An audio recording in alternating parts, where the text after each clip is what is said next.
नमस्कार दोस्तों, आज सुनाऊंगी भक्ति का एक सुंदर उदाहरण, जनाबाई की कहानी। एकादशी की रात्रि में श्री नामदेव जी के घर अखंड कीर्तन होता था। भगवान सूर्य के अस्ताचलगामी होते ही जनाबाई वहां आ जाती और एक कोने में बैठकर रात भर जागरण एवं कीर्तन करती। उसकी आंखों से प्रेमाश्रु बहते रहते। भगवान को रोना ही भाता है। जो उनके लिए जितना ही अधिक व्याकुल होकर रोता है, भगवान उससे उतना ही अधिक प्रसन्न होते हैं। आज तक भगवान के जितने भी प्रेमी हुए हैं, सब भगवान प्रेम में रोते ही रहते हैं। एक बार एकादशी की रात्रि नामदेव जी के घर में भक्त मंडली कीर्तन कर रहा था। कोई मृदंग बजा रहा था, तो कोई करताल, तो कोई झांझ बजा रहा था, कोई नाच रहा था, तो कोई गाते गाते अश्रु बहा रहा था, कोई आनंद मग्न होकर हंस रहा था। सभी भगवत प्रेम में तन्मय। न किसी को तन मन की सुधि है, न इस बात का ख्याल कि कितनी रात बीत गई। जना भाई भी एक कोने में खड़ी होकर प्रेम मगन होकर झूम रही थी। यही भक्ति योग है, जिसके प्रभाव से मनुष्य के सारे बंधन कट जाते हैं और वह जन्म मृत्यु के चक्र से ही छूट जाता है। संकीर्तन के आनंद सागर में डूबे लोगों को पता ही नहीं चला कि कब सुबह हो गई। सभी लोग अपने अपने घर चले गए। जना भाई भी अपने घर आकर आराम करने लगी। भक्ति में डूबी वह लेटी ही रह गई और उसकी आंख लग गई। जैसे ही आंख खुली, उसने देखा कि सूर्य देव उदय हो गए हैं। स्वामी के गृह कार्य में देरी होने से घबराती हुई वह नामदेव जी के घर पहुंची और जल्दी जल्दी हाथ का काम पूरा करने में लग गई। परंतु विलंब हो जाने से सभी कार्यों में हड़बड़ाहट होने लगी। कितने काम पड़े हैं, झाड़ू देना, बर्तन स्वच्छ करना, कपड़े धोना, पानी भरना।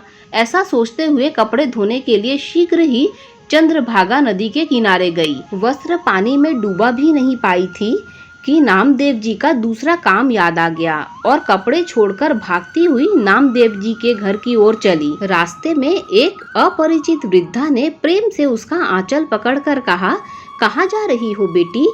जल्दी से वृद्धा से आंचल छुड़ाते हुए जनाबाई ने कहा, आज मुझे देर हो रही है, स्वामी की सेवा शेष है।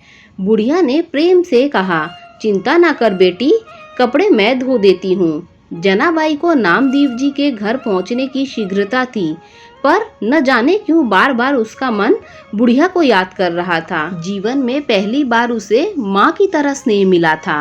नामदेव जी का काम समाप्त करके जनाबाई नदी पर वापस आई तो देखा कि बुढ़िया ने सारे कपड़े धो दिए थे। इस वृद्धा ने कपड़ों के साथ ही उन्हें पहनने और धोने वालों के तन मन भी निर्मल कर दिए थे। जनाबाई ने वृद्धा से कृतज्ञता पूर्ण स्वर में कहा, बड़ा कष्ट उठाया आपने। आप सरीकी परोपकारी माताएं ईश्वर का रूप होती हैं। मैं आपका आभार मानती हूँ। इसमें आभार की कौन सी बात है? ऐसा कहकर वृद्धा वहां से चली गई। कभी आवश्यकता पड़ी तो मैं भी वृद्धा की सेवा करूंगी, ऐसा विचार कर जनाबाई वृद्धा का नाम पता मालूम करने के लिए उसे ढूंढने लगी, पर निराशा ही हाथ लगी। जनाबाई कपड़े लेकर नामदेव जी के घर पहुंची, पर उसका मन वृद्धा के लिए बहुत व्याकुल था। वृद्धा ने जाते जाते न मालूम क्या चमत्कार कर दिया था। जनाबाई कुछ समझ न सकी। जनाबाई ने गदगद कंठ से सारा प्रसंग नामदेव जी को सुना दिया। भगवत भक्त नामदेव जी लीलामय की लीला समझ गए और प्रेम में मगन होकर बोले, जना तू बड़ी ही भाग्यवान है। भगवान ने तुझ पर बड़ा अनुग्रह किया है। वह कोई साधारण वृद्धा नहीं थी, वह तो साक्षात नारायण थे, जो प्रेमवश बिना बुलाए ही तेरे काम में हाथ बटाने आए थे। यह सुनकर जनाबाई रोने लगी और भगवान को कष्ट देने के कारण अपने को कोसने लगी। इस घटना से जनाबाई भक्ति में इतना डूब गई कि उन्हें अपने समय का आभास ही नहीं रहता था और इसीलिए उसने अपनी सेवा में देरी हो गई थी। पर इसका उन्हें बहुत खेद लगा था और इसीलिए वह घबराई हुई भाग दौड़ कर रही थी। तब साक्षात भगवान उनके लिए सहायता के लिए आते हैं। इससे उन्हें दोबारा दुख होता है कि उनके कारण ईश्वर को इतना कष्ट उठाना पड़ा। यहाँ पर भक्ति में उनकी कर्तव्य परायणता भी दिखती है। जो भक्त को इसी प्रकार अपनी गलतियों का भान रहना चाहिए और आत्मनिवेदन के रूप में उन्हें ईश्वर के सामने रखना चाहिए। इस प्रसंग के बाद भगवान के प्रति जनाबाई का प्रेम बहुत बढ़ गया। भगवान समय समय पर उसे दर्शन देने लगे। जनाबाई चक्की पीसते समय भगवान के अभंग गाया करती थी। गाते गाते जब वह अपनी सुध बुध भूल जाती थी, तब उसके बदले में भगवान स्वयं चक्की पीसते और जनाबाई के अभंग सुनकर प्रसन्न होते। जनाबाई की काव्य भाषा सर्वसामान्य लोगों के हृदय को छू लेती। महाराष्ट्र के गांव-गांव में स्त्रियां चक्की पीसते हुए, ओखली में धान कूटते हुए उन्हीं की रचनाएं गाती हैं। भक्त का प्रेम ईश्वर के लिए महापाश है, जिसमें बंध कर भगवान भक्त के पीछे पीछे घूमते हैं। इस भगवत प्रेम में न ऊंच है न नीच, न छोटा है न बड़ा, न मंदिर है न जंगल, न धूप है न चैन, है तो बस प्रेम की पीड़ा। इसे तो केवल भोगने में ही सुख है। जनाबाई की भक्ति के वश में होकर स्वयं भगवान मूर्तिमान होकर जनाबाई का हाथ बटाते थे। महाराष्ट्र में कवियों ने लिखा है, जना के संग भगवान चक्की पीसते थे।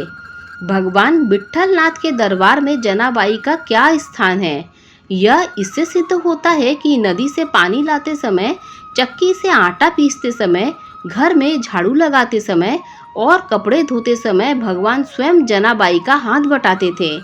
झाड़ू लगाए जनाबाई, कूड़ा भरे चक्र पानी, टोकरी के लिए सिर पर फेंकती दूर ले जाकर।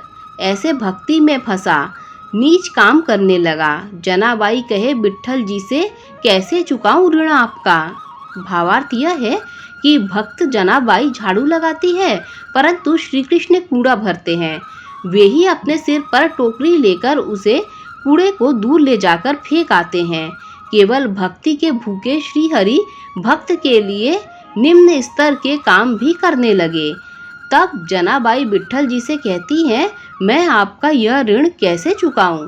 अपने भक्त और अनन्य चिंतक के योगक्षेम का वहन वह दयामय होकर करते हैं।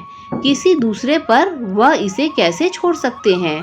जिसे एक बार भी वह अपना लेते हैं, जिसकी बाह पकड़ लेते हैं, उसे एक क्षण के लिए भी नहीं छोड़ते। भगवान ऊंच नीच नहीं देखते, जहाँ भक्ति देखते हैं वही ठहर जाते हैं। जनाबाई जैसे भक्त बनने के लिए उनकी ही तरह हर काम में, हर प्रसंग में ईश्वर अपने साथ अनुभव करना, उन्हें हर प्रसंग का आत्मनिवेदन करते रहना, उनको ही अपना सब मानकर अपनी सब बातें बताना आवश्यक है। तो आज हम भी भगवान के प्रेम का अनुभव कर सकते हैं। दोस्तों, अगर आपको जनाबाई की कहानी अच्छी लगी हो तो लाइक शेयर सब्सक्राइब कीजिए।